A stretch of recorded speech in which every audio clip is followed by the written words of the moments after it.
argument, you've drafted that, you should have made a note of that. Please make sure you've written that down somewhere so you can refer back to it tomorrow.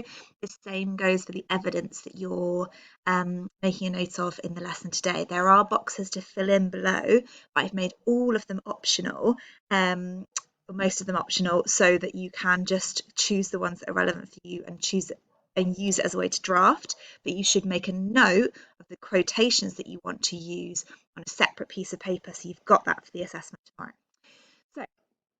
So we need evidence. We've got our argument, we need to prove that, and you need to have evidence from two places. Number one is from the extract. I choose the extract. The extract is part of the question in the assessment tomorrow, and you're going to see the extract now. So I'm going to show you what that extract is going to be. This will allow you to read it really, really carefully, to reread it, to make sure you understand all the words, and to make your choices of the quotations you think are most interesting and most relevant to your question and your argument. You will also need to select your own evidence from the wider text. So what the assessment is doing is it's testing a couple of things. One, your ability to really, really engage with language and methods, and that could be tested with your analysis of the extract.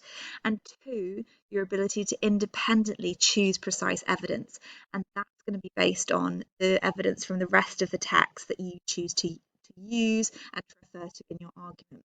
So I've given you some suggestions below. I've given you quite a few examples of places you could find evidence to try and help you with that. So let's take a little look. So what is the extract that you've got for this question? Well, you've got an extract where at this point in the story, Holmes and Watson have made their way to the prison to find the homeless Hubon, who is under suspicion of murdering Neville Sinclair. Holmes arrives at the prison ready to reveal the answer to the mystery. We know he's figured it out, and he takes a sponge with him and he wipes the twisted lip off of Hubon to reveal that it is in fact Neville himself. So that's the moment of the story that I've chosen for you for this argument. It includes a gentleman, it includes crime, it includes ideas about class and criminality and the inspector. The only thing it doesn't include is a specific female character, but it does make reference to someone who has betrayed their family and their wife. And you could actually use this moment to kind of consider how the women are not part of the reveal. So if you feel like, oh no, I wanted to write about the female characters, this extract doesn't seem as relevant, there are ways to make it relevant, I think. If you're really confused about that or you want to ask some questions, please do ask me on Share My Homework and I'd be happy to sort of point you in the direction of where to find good evidence. So you need to read through that extract. That's down just below this video here, so read it through carefully. And then I've selected 3 quotations from the extract that I think are interesting. I've asked you to explode. What I mean by a quotation exploding is just as I've done here. So it's you thinking, okay, what in this quotation is interesting? Which are the key words? Which methods are used? And what are the kind of effects and ideas and impressions that I've got? So I've modelled one for you. Feel free to steal any of these ideas that you want. So I've gone for this quotation. He was, as the inspector had said, extremely dirty, but the grime which covered his face could not conceal its repulsive ugliness. Now, I think that this quotation really sums up this whole moment because it's really fixating on the ugliness of Hubon / Neville and how sort of disgusting and deformed and awful he is. And for me, it's this whole big metaphor about the kind of the prejudices of society and the sort of disgust towards the working class, the absolute hypocrisy of that, and the hypocritical paradox we have when in fact it was the upper class gentlemen who were behaving in an absolutely similar, sinister, sinful way, and in this case actually is the same person. So I picked out the phrase extremely dirty, and I thought, well, I could talk about the metaphor here, the metaphorical use of dirt representing the mask or the facade that the gentlemen wear at this time, the easy nature with which Neville becomes Hubon and manages to become somebody else, and he kind of hides himself, this sort of dirty hiding of the truth. I've also picked out the verb choices of covered and conceal, because I think, again, that links to that, this idea of this repeated action of concealing your true self, of being dishonest, which I quite liked those kind of alliterated adjectives, verb choices, sorry, there. And then I've got this last phrase at the end here, the repulsive ugliness.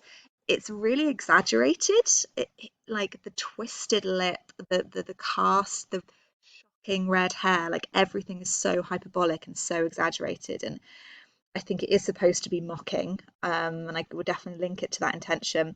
And I think that perhaps Doyle makes it so excessively, repulsively ugly in order to galvanize the reader to ask questions about what ugliness really is and to really shock them.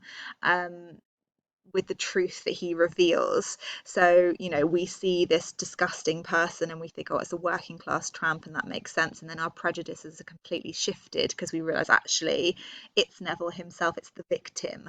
So, yeah, I thought that would be a nice phrase to kind of dive into. So, I could talk about metaphor, verb choice, adjective choice, use of hyperbole, quite a lot going on in that quotation, and that's why I've chosen it. I suggest that you choose the ones where you can unpack them the most, like I've done there. In terms of the rest of the story, at the bottom of your of this section, you start with the extract, and at the bottom of the section, I've made some optional tasks where I've given you some quotations that I think would be really interesting for all different expectations. So women, gentlemen, class, crime. So you don't have to fill all of those in, but I think that they are interesting quotes in terms of the methods and the verb choices and the vocabulary. So I would suggest having a look at those in the first instance. If nothing there seems relevant to your question and you really want to find some more of your own, which is fab, um, I've tried to make this little list here. So this is just directing you to the page numbers of the PDF where you might find good quotes. So expectations of women, we've got Kate and Mrs. Watson, page 1, Mrs. St. Clair, page 6, 7. Expectations of gentlemen, I've got the Opium Den, page 2 and 3. The Revelation of Neville, page 9 and 10. Expectations of the police on page 4 and 5 with the original crime, and the 9 and 10 with the inspector at the end. And expectations of class, I've suggested again Opium Den, page 2 and 3, and Neville's Confession, 10 and 11. So hopefully that will direct you towards the places where you might find some really good quotes. Remember, I would suggest you've got kind of a nice, decent list. I try and have more quotes than you need rather than less, so 7 or 8 quotes at least kind of just listed there, and make sure you've got them ready for tomorrow. They should all link, remember, to your argument. And my suggestion is, like I demonstrated in my model answer, I would try and put them in chronological order because I think it makes sense to sort of structure your essay in that way. Good luck with your evidence finding.